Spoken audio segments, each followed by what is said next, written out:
Good morning friends. તો હમણાં આપણે જોવાના છે ચેપ્ટર નંબર 4 મેથ્સની અંદર ભૂમિના પાયાના ખ્યાલો, બરાબર, જેમાં સ્વાધ્યાય 4.1 આપણે હમણાં જોઈશું. તો હું સેશન શરૂ કરું છું.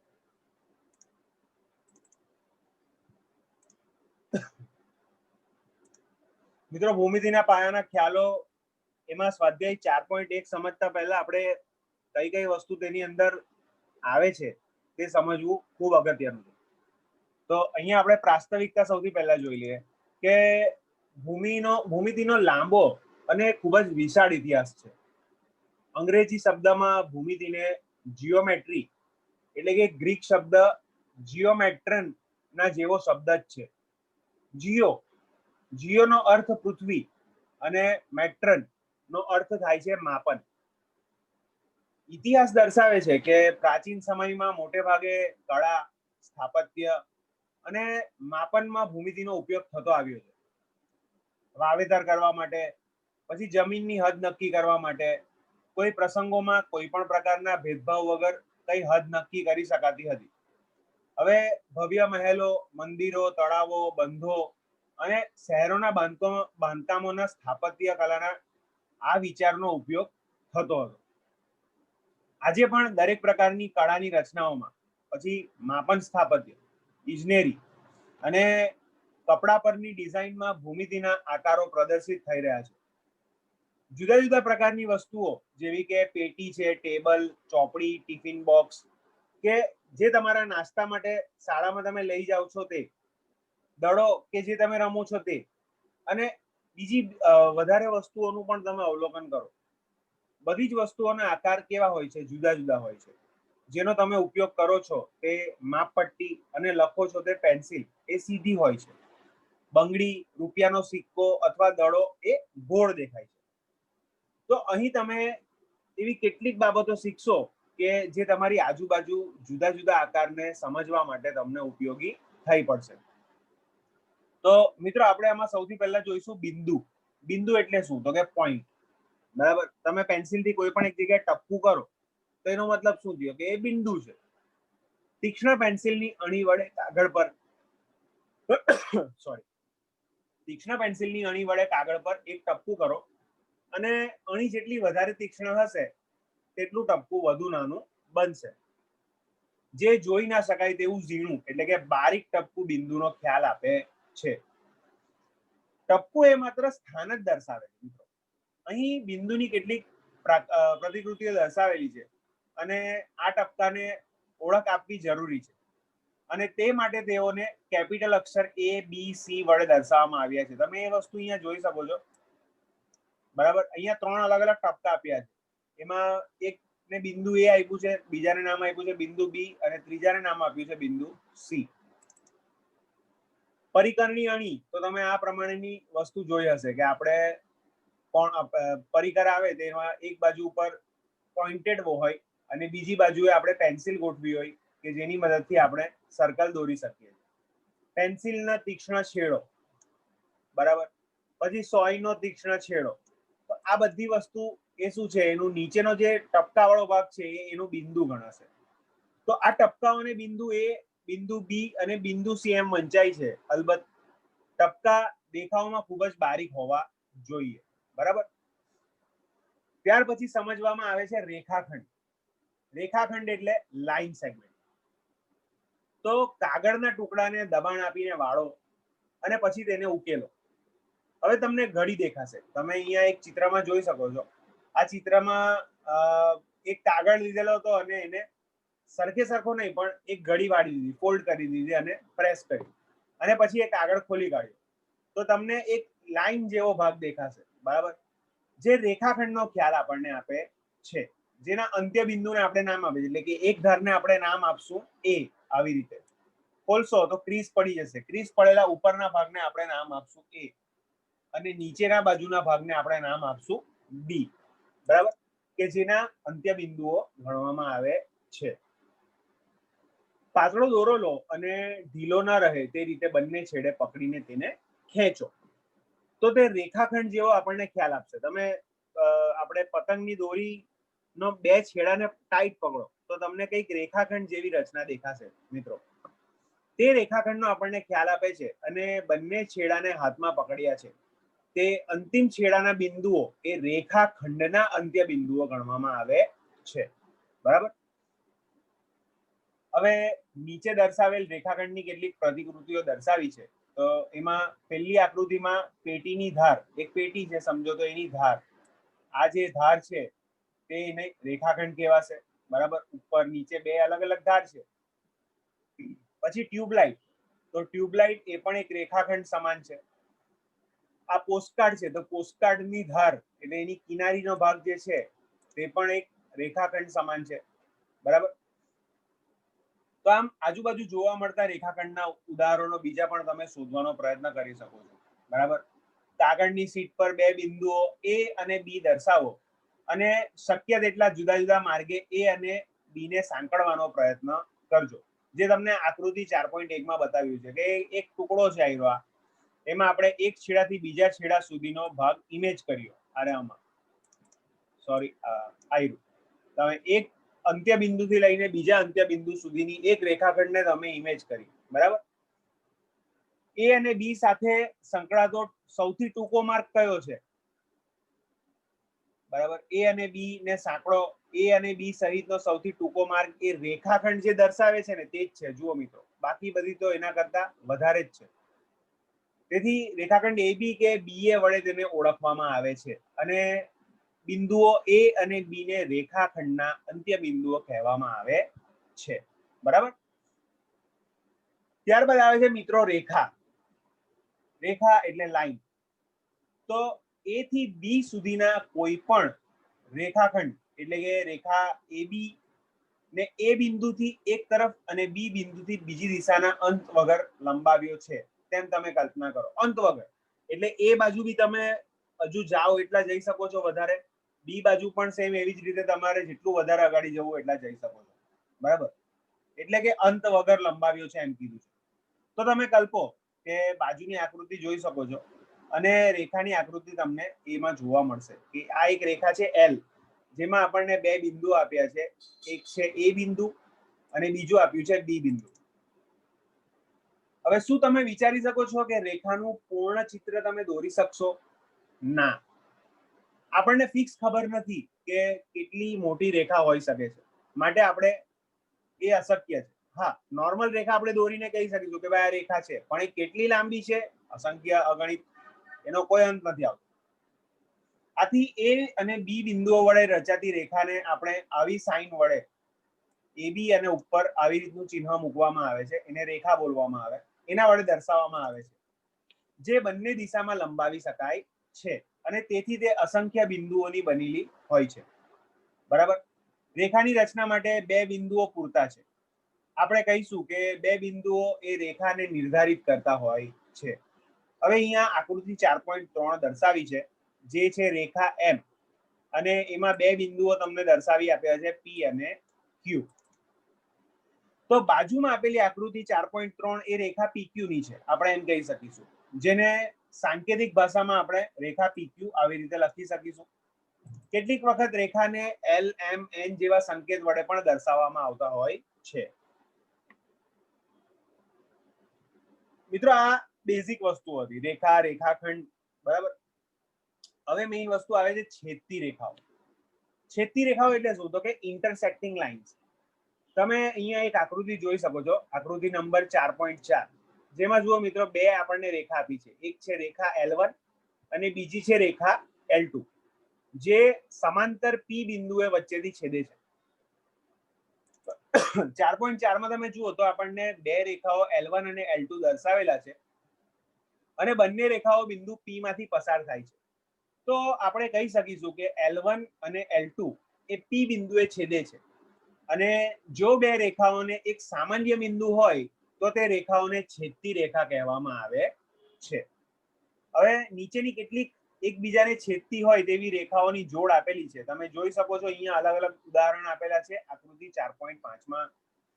એમાં પહેલી તમને એક નોટબુક દર્શાવેલી છે, જેમાં L1 રેખા છે, એને છેદતી રેખા અહીંયા વળી બતાવી છે L2. આ તમે જોઈ શકો છો. L1 આડી રેખા છે અને L2 એ ઊભી રેખા છે. તમે ધ્યાનપૂર્વક જોશો તો તમને ખ્યાલ આવશે. પછી બીજું આવે છે અંગ્રેજી મૂળાક્ષર X, આઈરિયા, કે એ પણ રેખા L1 અને L2 જ છે અને એકબીજાને પરસ્પર છેદે છે, પણ X જેવી રચના દર્શાવે છે. બરાબર. પછી આપણે મિત્રો જોયા હશે 4 રસ્તા. તો 4 રસ્તાની રચના પણ કંઈક આ પ્રમાણે થાય છે. તો એમાં વચ્ચેની લાઈનને આપણે ગણીએ એક L1 અને બીજી લાઈનને ગણીએ આપણે L2. બરાબર. આ રીતેની આકૃતિઓ તમે જોઈ શકશો કે જે આપણને સૂચવે છે કે ભાઈ રેખાઓ એકબીજાને કેવી રીતે છેદી રહી છે. ત્યારબાદ મિત્રો આવે છે સમાંતર રેખાઓ એટલે કે પેરેલલ લાઇન્સ. તો નીચેની આકૃતિ દર્શાવેલ ટેબલને તમે જોઈ શકો છો કે એનો ઉપરનો ભાગ એટલે કે ABCD એ સપાટ છે. સરફેસ, ટેબલની સરફેસ કેવી હોય? સપાટ હશે. બરાબર. તેમાં કેટલાક બિંદુઓ અને રેખાખંડોને પણ તમે જોઈ શકો છો. તો શું આ રેખાખંડો છેદે છે ખરા? હું કહું છું હા, છેદે છે. કેવી રીતે? તો કે જુઓ, રેખા AB અને રેખાખંડ BC એ બિંદુ B માં છેદે છે. તમે જોઈ શકશો. આ AB છે અને આ BC છે. તો એ બે નો શિરોબિંદુ કયું છે? B બિંદુ. બરાબર. હું આ રેખાખંડ BC છે, રેખા BC છે, તેને હું લાઈન દોરું અને આ રેખા AB ને હું લાઈન દોરું તો એનો અંત્ય બિંદુ આપણે શિરોબિંદુ તો B જ આવશે. માટે તે બિંદુ B માં છેદે છે. તો કયા રેખાખંડો બિંદુ A માં અને કયા બિંદુ B માં અને કયા C માં છેદતા હશે તમે એ પ્રમાણે જોઈ શકો છો. હવે એમાં રેખા AB અને રેખા AD. બરાબર. એવી રીતે બિંદુ B માં આપણે જોયું AB અને BC. એવી રીતે બિંદુ C માં રેખા BC અને રેખા DC. આવી રીતે પરસ્પર જે છેદતા હોય તો તમે જોઈ શકો છો. શું રેખાઓ AD અને CD છેદે છે? રેખા AD જોઈએ અને રેખા CD જોઈએ તો કે હા, તે એકબીજાને છેદે છે બિંદુ D થી. બરાબર. તમે જોઈ શક્યા કે ટેબલની સપાટી પરના રેખાખંડોને ગમે તેટલા લંબાવવામાં આવે તો પણ તે એકબીજાને મળતા નથી. કેમ? રેખા AD અને રેખા BC તેમાંની એક જોડ છે. તમે જોજો, ટેબલની સપાટી પરની બીજી રેખાની જોડ શોધી શકો અને તે એકબીજાને મળતી હોય કે ના હોય એવું તમે હજુ જોવાના પ્રયત્ન કરજો. કઈ કઈ એકબીજાને જોડી શકે છે અથવા કઈ એકબીજાને જોડી શકાતી નથી તે તમે વિસ્તૃતથી ચર્ચા કરજો. મેં તમને 3 ઉદાહરણ તો ઓલરેડી આપ્યા છે આમાંના, એવા તમે બીજા 5 થી 6 બનાવી શકો છો. બરાબર. ત્યારબાદ આવે છે મિત્રો એના ઉદાહરણ જોઈ શકીએ કે ભાઈ સમાંતર રેખામાં માપપટ્ટીની સામસામેની ધાર એટલે કે આ ઉપરની ધાર અને આ નીચેની ધાર, તો એ એકબીજાને સમાંતર સરખી અંતર પર આવેલી ધાર હશે માટે સમાંતર રેખા ગણાશે. પછી બારીના સળિયા મિત્રો, ભલે પછી તે મોટા હોય કે વચ્ચેના આયરા નાના પોર્શન હોય. બરાબર. તો એ પણ સમાંતર રેખા ગણવામાં આવશે.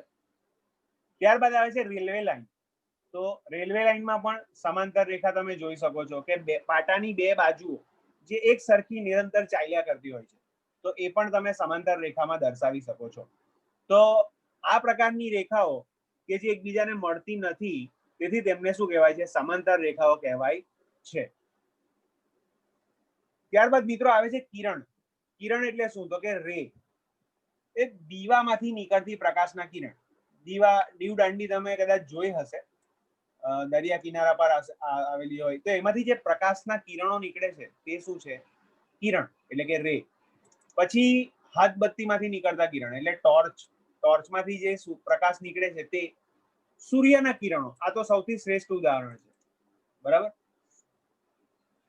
તો કિરણ શું છે? તો કે કિરણ એ રેખાનો જ એક ભાગ છે કે જે એક બિંદુથી ઉદ્ભવે છે. બરાબર. અને અનંત સુધી એક જ દિશામાં જયા કરે છે. એટલે એનું અંત્ય બિંદુ એક છે અને ત્યાંથી તે એક દિશા તરફ નિરંતર વધ્યા જ કરે છે. બરાબર. અહીંયા તમને એક આકૃતિ આપી છે, આકૃતિ 4.7, જેમાં તમે જોઈ શકો છો કે એ અંત્ય બિંદુ છે અને તે P બિંદુથી નીકળીને કિરણ એક બાજુએ નીકળે છે અને વધ્યા કરે છે. તો આકૃતિ 4.7 માં જુઓ, કિરણ દર્શાવે છે અને કિરણ ઉપર બે બિંદુઓ દર્શાવવામાં આવેલા છે, જ્યાં એ ઉપર એ બિંદુ ઉદ્ભવ છે અને બી ઉપર P. એ તેના માર્ગ પરનું બિંદુ ગણવામાં આવે છે. અને તેને સાંકેતિક ભાષામાં કંઈક કિરણ એપી આવી રીતે લખવામાં આવે છે, બરાબર. તો ફ્રેન્ડ્સ આટલી વસ્તુ હતી સમજવા માટે. હવે આના આધારે આપણે સ્વાધ્યાય 4.1 જોવાનું છે. તો ફ્રેન્ડ્સ તમને અહીંયા કીધું છે કે નીચે આપેલી આકૃતિનો ઉપયોગ કરીને લખો. તમને અહીંયા ઘડી અલગ અલગ રેખાઓ આપી છે, જેમ કે આ આકૃતિની અંદર તમે જોઈ શકો છો. તો એક રેખા ઉપર ડી ઈ ઓ બી એવી રીતે અલગ અલગ બિંદુ આપ્યા છે. પછી એક 3 કિરણ તમને અહીંયા દર્શાવ્યા છે. એક આ બાજુ એક કિરણ ઓબી દર્શાવ્યું છે, એક કિરણ ઓસી દર્શાવ્યું છે, બરાબર. આ રીતની કંઈક આકૃતિ છે. તો આના ઉપરથી આપણે સવાલ પૂછેલા છે, એ સવાલના જવાબ આપવાના. તો સૌથી પહેલો સવાલ તમને પૂછ્યો છે 5 બિંદુઓ. આપણે 5 બિંદુઓના નામ લખવાના. તો કયું કયું છે? તો કે બિંદુ ઓ છે, બિંદુ બી છે, બરાબર, બિંદુ સી છે, બિંદુ ડી છે, બિંદુ ઈ છે, બરાબર. આ બધા બિંદુઓ 5 બિંદુઓના નામ આપણે લખી દઈશું. ત્યારબાદ મિત્રો તમને રેખા પૂછી. રેખામાં કઈ કઈ આવશે? તો કે સૌથી પહેલા તો મને અહીંયા આ દેખાય છે રેખા ડીઈ. ત્યારબાદ મને દેખાય છે ડીબી, પછી ઓઈ, ઓઈ પણ દેખાશે, અને ઓબી. આ એક રેખા ની અંદર આવેલા છે. ડીઈ આવશે, ઓબી આવશે, ઓઈ આવશે, બરાબર, અને ડીબી આવશે. ત્યારબાદ 4 કિરણો. તો મિત્રો સૌથી પહેલા તો કિરણ માટે આપણે એક અંત્ય બિંદુ લઈ લઈએ ઓ, ને ચારે બાજુએ જ્યાં જ્યાં ફરકે છે તે આપણે જોઈએ. તો સૌથી પહેલા તો મને કિરણ ઓડી દેખાય છે. પછી એ જ દિશામાં મને કિરણ ઓઈ પણ દેખાય છે, જુઓ. ત્યારબાદ મને કિરણ ઓસી દેખાય છે સ્ટ્રેટ, અને કિરણ ઓબી પણ દેખાય છે, બરાબર. તો આ 4 કિરણો આપેલા છે. ત્યારબાદ 5 રેખાખંડો. તો મિત્રો રેખાખંડ ડીઈ, પછી રેખાખંડ ઓઈ, પછી રેખાખંડ ઓસી, રેખાખંડ ઓબી અને રેખાખંડ ઓડી. આ 5 રેખાખંડો આપણને આપ્યા છે, બરાબર. તો આ એના જવાબ હતા. ત્યારબાદ બીજા નંબરનો દાખલો પૂછ્યો છે કે આપેલા 4 મૂળાક્ષરોમાંથી દરેક વખતે માત્ર 2 મૂળાક્ષરનો ઉપયોગ કરીને આપેલ રેખાના શક્ય તેટલી 12 રીતે નામ આપો. તમને અહીંયા એક આકૃતિ આપી છે, એક રેખા આપી છે, જેમાં અલગ અલગ 4 બિંદુ આપ્યા છે, એ બી સી ડી.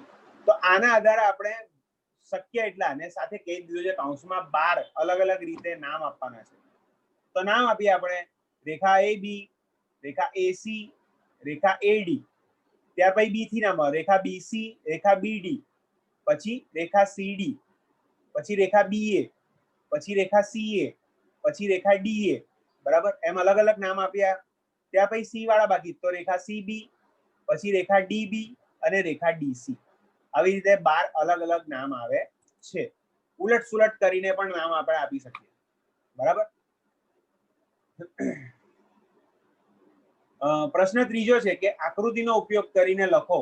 અહીંયા તમને 3 અલગ અલગ રેખાઓ આપી છે, અને એમાં 2 રેખા એક રેખાને છેદે છે, ને એના અલગ અલગ 2 શિરોબિંદુ આપેલા છે. એક તો બી છે અને બીજું ઈ છે. તો આપણે એના આધારે સવાલના જવાબ આપવાના છે કે ઈ બિંદુને સમાવતી રેખા.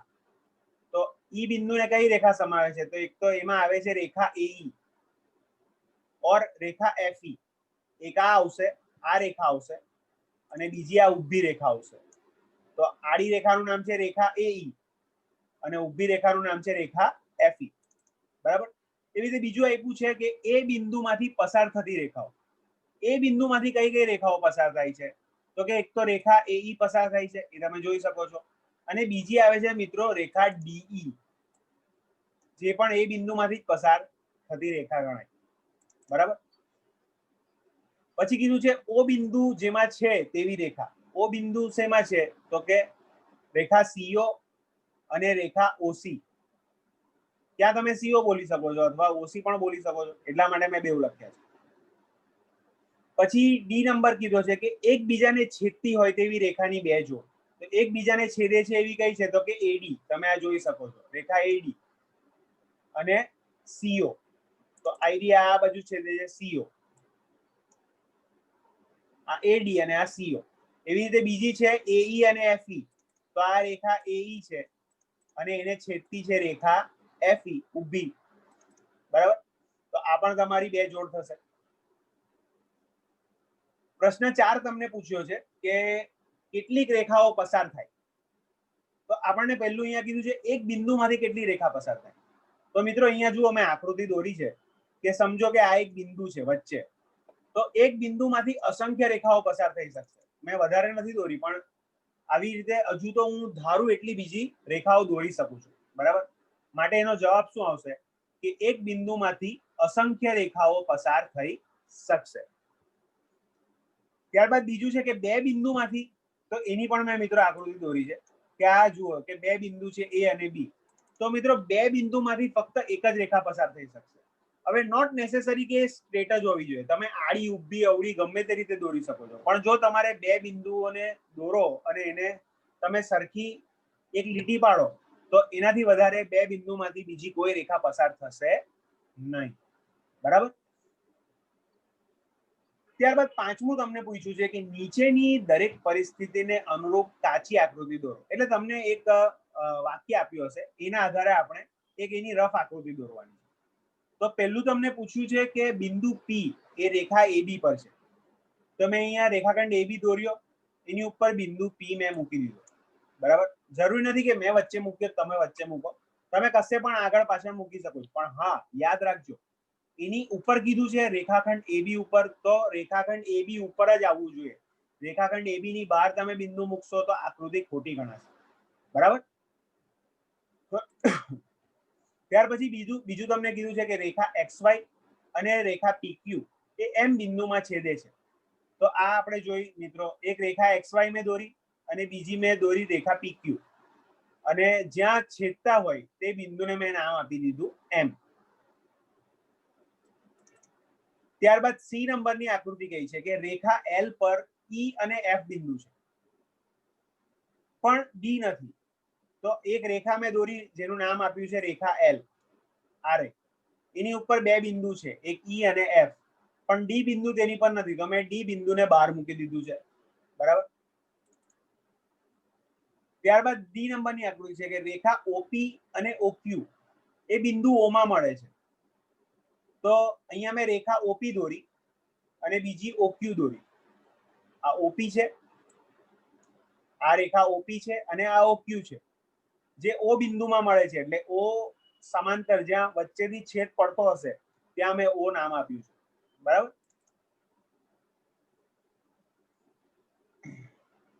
ત્યારબાદ છઠ્ઠો દાખલો તમને પૂછ્યો છે કે નીચે રેખા MN ની આકૃતિ દોરેલ છે. હવે આપેલી આકૃતિના આધારે આપેલા વિધાન સાચા છે કે ખોટા તેને તમે જણાવો. તો અહીંયા ઘડી રેખા MN છે તેની સાથે સાથે બીજા બિંદુઓ પણ આપ્યા છે, તમે જોઈ શકો છો. Q આપ્યું છે, M, O, N ને P. તો અને એક જ રેખા ઉપર આ બધા બિંદુઓ આવેલા છે.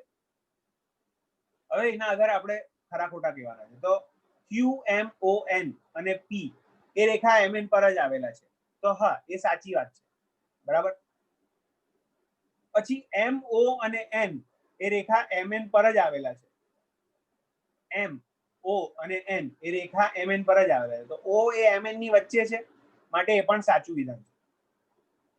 પછી M અને N એ રેખા MN ના અંત્ય બિંદુઓ છે.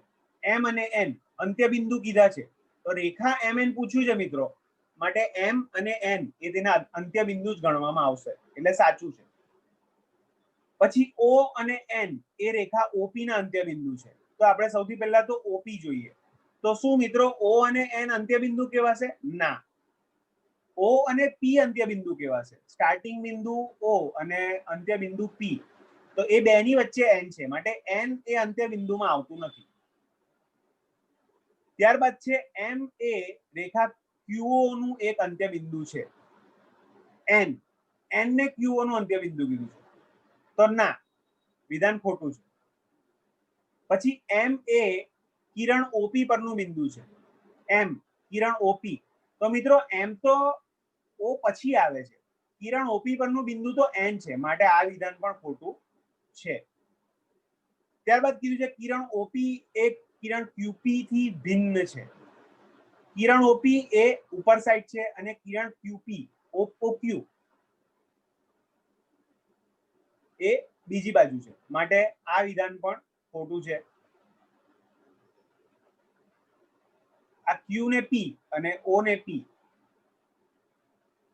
આકૃતિ જુઓ એટલે ખ્યાલ આવશે કે ક્યુ ને પી એ કેટલી મોટી છે, ખાસી એ છે, અને ઓ ને પી તો એ સમાંતર થઈ? ના, સમાંતર નથી થઈ, માટે આ વિધાન ખોટું છે. ત્યાર પછી કીધું છે કે કિરણ ઓએમ એ કિરણ ઓપી નું વિરુદ્ધ કિરણ નથી. આપણે જોઈએ કિરણ ઓએમ અને કિરણ ઓપી તો એ બે વિરુદ્ધ જ છે, માટે આ વિધાન પણ સાચું નથી. પછી કીધું છે ઓ એ કિરણ ઓપી નું ઉદ્ભવ બિંદુ નથી. ઓ એ ઓપી નું ઉદ્ભવ બિંદુ નથી, તો એ સાચી વાત છે.